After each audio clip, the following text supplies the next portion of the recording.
Hello again, welcome to my channel. This is my third dessert test, Beignet Souffle. I hope I pronounced that correctly. Description of course is down below. Please like and subscribe if you like what you see, and let's get to it.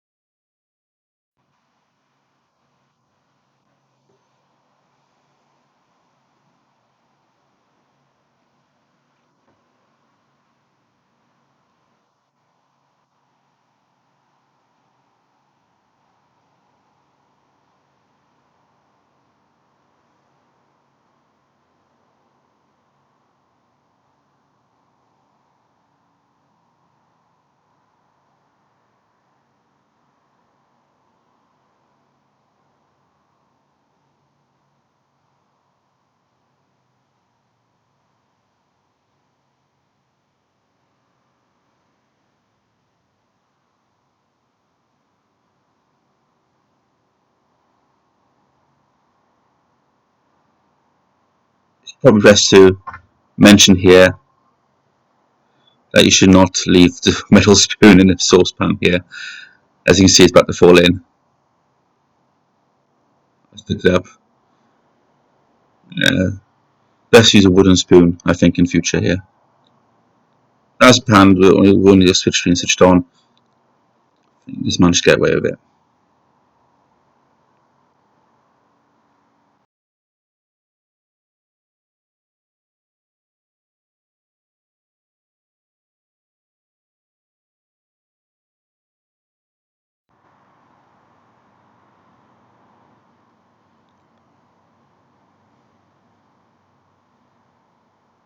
Okay, now I'm using a wooden spoon, making my choux paste.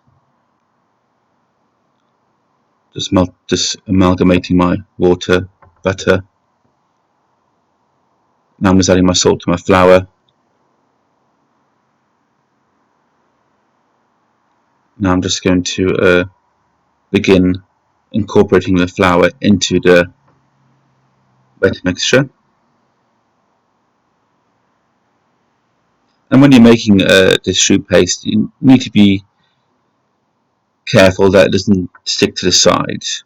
That if it works, if you do it properly and mix it well, it should come cleanly out of the pan. There should be little to no residue in the saucepan.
Okay, I'm just taking the saucepan off the heat and adding my flour and mixing vigorously to create my choux paste.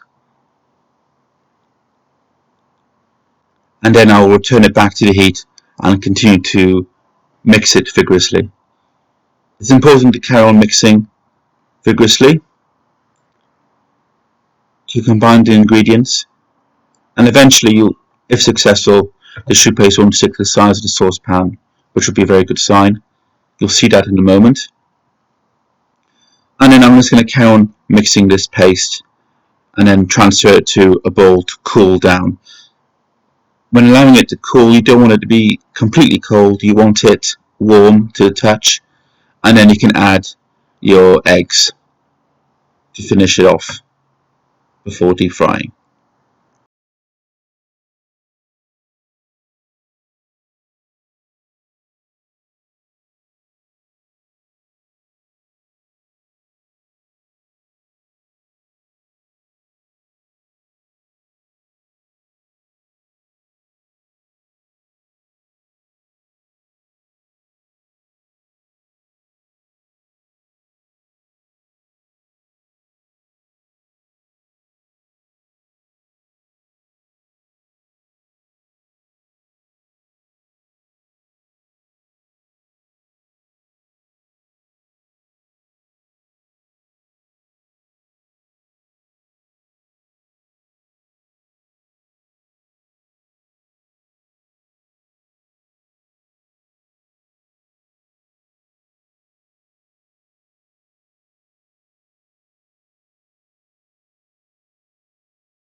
Here are some pictures of the saucepan, nice and clean, bit of residue but not too bad, and the finished paste being allowed to cool.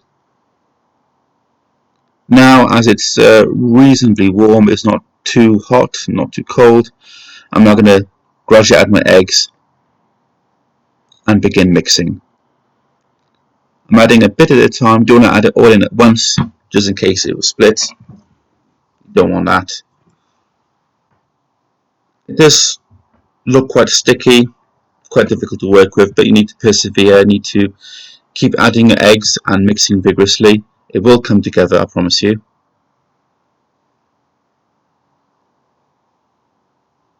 Just keep mixing, mixing, mixing.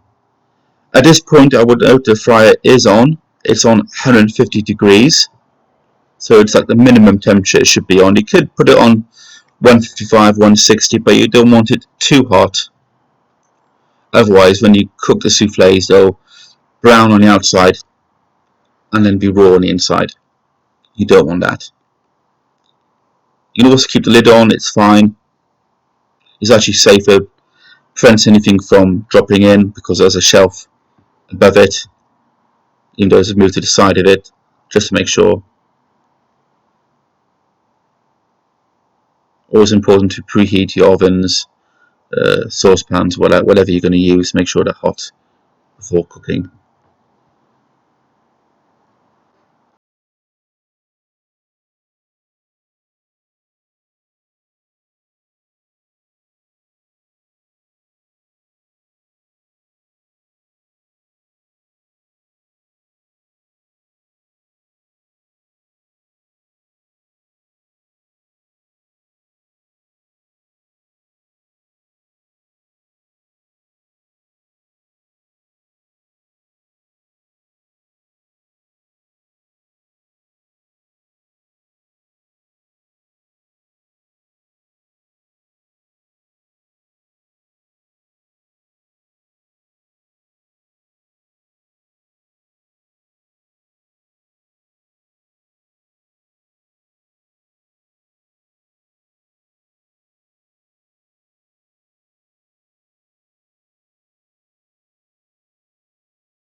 Here you can see the drop-in consistency has been achieved. This is what you want. This is how you want the paste to look now. It's glossy, it hasn't split, and now it is actually ready for deep frying.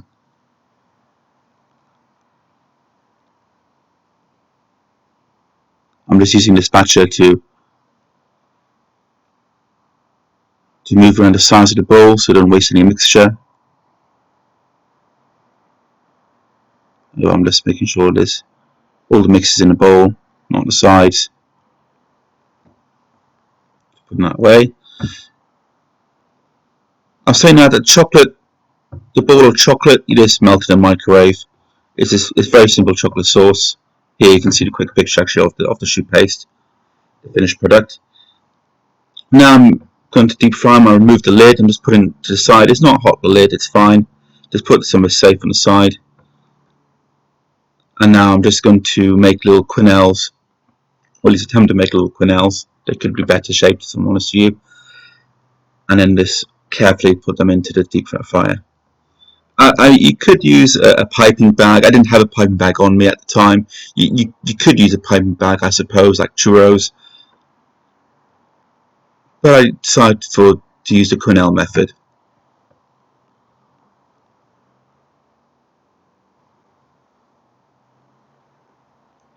When actually frying them, I use actual extra long cocktail stick, or shall I say, or skewer, sorry, just to agitate them, move them around, make sure they don't stick, very gently, very carefully, and also long pair tongs. So when they're ready, I can just take them out safely, put them on my prepared kitchen towel on a plate. You'll see that later in this video.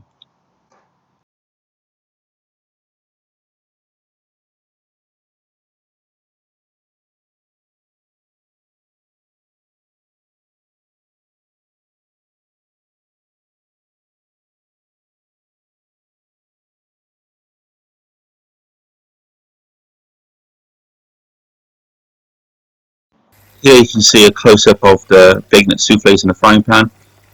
They're puffed up nicely. They're all a bit different shapes, a bit misshapen. They could perhaps be a bit more uniform. But in a moment you see how I plate them up. And there's a little still picture. Looking quite nice and brown now. Okay, now I'm just going to remove them from the fryer. They're ready to go. I'm just making sure they're okay. Recently browned. Just checking them. You can prod them with a stick a bit, make sure they're cooked. Now I'm just using my tongs. Be very careful when using a deep fat fryer. Oil burns are terrible. You don't want to have them. Now I'm just taking them out and just letting them drip a bit. Don't splash the oil around. Don't shake it too much. Just gently allow them to drain. You don't want them too soggy, because remember, when you eat them, you don't want to bite into one and then have hot oil in your mouth. It'd be terrible. So always make sure you drain them nicely. Be patient. This mixture produced quite a lot of these little Beignet souffles. Actually, after this test was done, I actually finished frying more off. I must admit, now they've been reasonably removed of all excess oil. Sorry, lost my wording there. I'm just going to mix them in a bit of sugar, mixed a bit of cinnamon, so cinnamon sugar. Dusting them now is plating them on a plate. I decided about 3 a portion, so it didn't crowd the plate.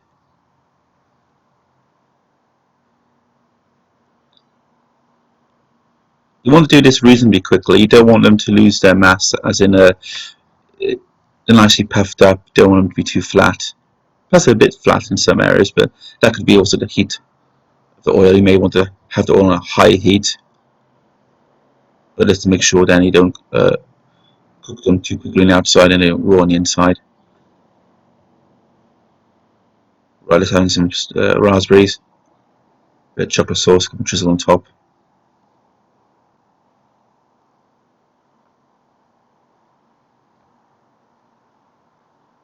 Also, just to note, when you do switch off the deep fat fry, you need to let it cool down for a few hours.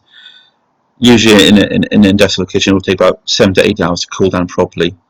Here at home, it probably took about 4 or 5 hours for this one to cool down significantly before I could move it away, put back in its original position. So always be conscious of safety when using a deep fat fryer. I must clean the plate a bit now from the chocolate sauce. Presentation is always something I'm trying to work on. It's something that I really want to master. I'm hoping that through these tests it will improve in time. I mean, the internet is such a great resource for looking at ideas for presentations, so I use that a lot. And I also watch my favourite shows on TV, like James Martin, who does a lot of desserts. Keith Floyd, who's my hero. No, I really like them. You can see the chocolate sauce could be a bit tidier on the left-hand side. Yeah, you can see it could be a bit tidier. Maybe dusting or icing sugar, perhaps.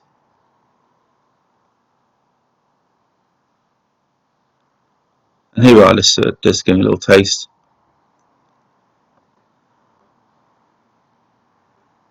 You can see the inside. So thank you very much for watching. This is my Beignet souffle test. Hope you liked the video. Hopefully it's been a success. So I shall see you in the next video. Thank you for watching.